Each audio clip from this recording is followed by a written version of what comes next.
नमस्कार। Prabhas action news network और आप सभी का स्वागत है। पश्चिम एशिया में बढ़ते तनाव के बीच इस समय पूरी दुनिया की नज़र पाकिस्तान पर टिकी हुई है, जहां ईरान और अमेरिका के बीच अहम वार्ता होनी है। लेकिन हालात बेहद अलग तस्वीर दिखा रहे हैं।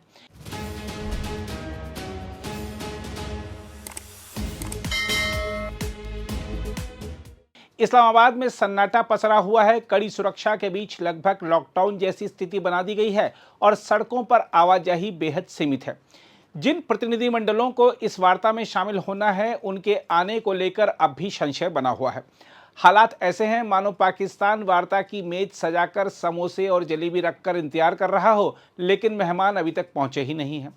उधर ईरान, अमेरिका और इजराइल के बीच बढ़ते टकराव के साथ लेबनान की स्थिति और जटिल हो गई है, जबकि भारत सहित कई देश इस पूरे घटनाक्रम पर करीबी नजर बनाए हुए हैं। भारत के विदेश मंत्रालय ने स्पष्ट किया है कि वह पश्चिम एशिया की स्थिति पर लगातार नजर रख रहा है और खाड़ी क्षेत्र के देशों के साथ संपर्क बनाए हुए है। साथ ही भारत सरकार ने अपनी ऊर्जा सुरक्षा को मजबूत करने के लिए सक्रिय कदम उठाए हैं। प्रधानमंत्री के निर्देश पर विभिन्न मंत्री खाड़ी देशों की यात्रा कर रहे हैं। विदेश मंत्री की यात्रा के तहत संयुक्त अरब अमीरात के साथ संबंधों को और मजबूत करने पर जोर दिया जा रहा है, जबकि पेट्रोलियम मंत्री कतर में ऊर्जा सहयोग को लेकर बातचीत कर रहे हैं। हम आपको बता दें कि भारत ने अपनी ऊर्जा जरूरतों को पूरा करने के लिए विविध स्रोतों की नीति अपनाई है। इसी क्रम में रूस और अमेरिका दोनों से ऊर्जा आपूर्ति सुनिश्चित की गई है। इसके साथ ही भारत अपने पड़ोसी देशों की सहायता भी कर रहा है। हाल ही में श्रीलंका को पेट्रोलियम उत्पाद की आपूर्ति की गई, जबकि मॉरिशस के साथ तेल और गैस आपूर्ति को लेकर समझौते को अंतिम रूप दिया जा रहा है। दूसरी ओर लेबनान में हालात चिंताजनक बने हुए हैं। इजरायल के हमलों के कारण नागरिकों की बढ़ती मौतों पर भारत ने गहरी चिंता जताई है। भारत ने स्पष्ट किया है कि वह लेबनान की शांति और सुरक्षा के प्रति प्रतिबद्ध है और वहां संयुक्त राष्ट्र मिशन में उसकी सक्रिय भागीदारी है। हम आपको बता दें कि लेबनान में लगभग 1000 भारतीय नागरिक भी रह रहे हैं, जिससे भारत की चिंता और बढ़ गई है। इस बीच इजरायल के प्रधानमंत्री ने साफ कहा है कि लेबनान में कोई युद्ध विराम लागू नहीं है और हिजबुल्लाह के खिलाफ कार्रवाई जारी रहेगी। हालांकि उन्होंने यह भी संकेत दिया कि यदि अनुरोध किया गया तो शांति वार्ता के लिए रास्ता खुला है। इस पूरे संकट के बीच ईरान से जुड़ी एक महत्वपूर्ण खबर भी सामने आई है। ईरान के पूर्व विदेश मंत्री कमाल खराजी, जो कि हवाई हमले में घायल हो गए थे, उनकी मृत्यु हो गई है। हम आपको याद दिला दें कि उन्होंने ईरान की परमाणु क्षमता के बारे में बयान देते हुए कहा था कि तेहरान के पास परमाणु बम बनाने की तकनीकी क्षमता है। उधर कूटनीतिक स्तर पर भी गतिविधियां तेज हो गई हैं। लेबनान ने संकेत दिया है कि वह वॉशिंगटन में प्रस्तावित वार्ता में शामिल हो सकता है, जिससे युद्ध विराम की संभावनाओं को बल मिल सकता है। हालांकि इस प्रक्रिया में कई बाधाएं बनी हुई हैं, जिनमें सबसे बड़ी समस्या लेबनान को युद्ध विराम समझौते में शामिल करने को लेकर मतभेद है।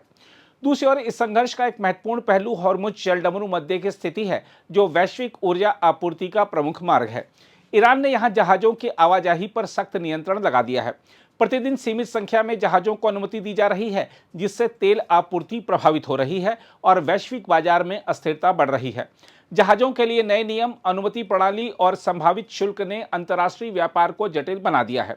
बताया जा रहा है कि ईरान इस मार्ग से गुजरने वाले जहाजों पर शुल्क लगाने पर विचार कर रहा है, जिसे लेकर अंतर्राष्ट्रीय स्तर पर आलोचना हो रही है। इस स्थिति ने बीमा लागत, कानूनी जोखिम और परिवहन खर्च को बढ़ा दिया है, जिससे कई कंपनियां सतर्क हो गई हैं। इसी बीच चीन की भूमिका इस पूरे संकट में उभर कर सामने आई है। कूटनीतिक सूत्रों के अनुसार जब युद्ध विराम की संभावना कमजोर पड़ रही थी, तब चीन ने हस्तक्षेप कर ईरान को प्रारंभिक सहमति देने के लिए राजी किया। चीन के विदेश मंत्री ने कई देशों के साथ लगातार संपर्क बनाए रखा और क्षेत्र में सक्रिय कूटनीति के माध्यम से तनाव कम करने की कोशिश की। माना जा रहा है कि भले वार्ता के लिए मेज पाकिस्तान में सजी हो, लेकिन असल मध्यस्थता चीन ने ही की थी। वैसे अभी यह स्पष्ट नहीं है कि ईरान, इजराइल और अमेरिका के बीच औपचारिक बातचीत शुरू हुई है या नहीं। ईरान ने इस बात से इनकार किया है कि उसका कोई प्रतिनिधिमंडल पाकिस्तान पहुंचा है। उसने यह भी कहा है कि जब तक लेबनान में युद्ध विराम नहीं होता, तब तक वह व्यापक वार्ता में शामिल नहीं होगा। अमेरिका की ओर से उपराष्ट्रपति जेडी वेंस के पाकिस्तान जाने की तैयारी इस बात का संकेत है कि वार्ता को आगे बढ़ाने की कोशिशें जारी हैं। हालांकि यह स्पष्ट नहीं है कि बातचीत प्रत्यक्ष होगी या अप्रत्यक्ष। कुल मिलाकर देखें तो फिलहाल स्थिति बेहद जटिल बनी हुई है। परमाणु कार्यक्रम, क्षेत्रीय संघर्ष, समुद्री सुरक्षा और लेबनान का मुद्दा जैसे कई बड़े प्रश्न अभी अनसुलझे हैं। कूटनीतिक प्रयास जारी हैं, लेकिन स्थायी समाधान के लिए सभी पक्षों को कठिन समझौते करने होंगे। बहरहाल, इस पूरे घटनाक्रम ने यह स्पष्ट कर दिया है कि पश्चिम एशिया का संकट केवल क्षेत्रीय नहीं बल्कि वैश्विक प्रभाव वाला है, जिसमें ऊर्जा, सुरक्षा और कूटनीति के कई आयाम जुड़े हुए हैं। अगर आप भी लेना चाहते हैं देश दुनिया की तमाम जानकारी तो आज ही सब्सक्राइब करें हमारे चैनल को। साथ ही नीचे दिए बेल आइकन को जरूर दबाएं ताकि हर अपडेट आप तक पहुंच सके।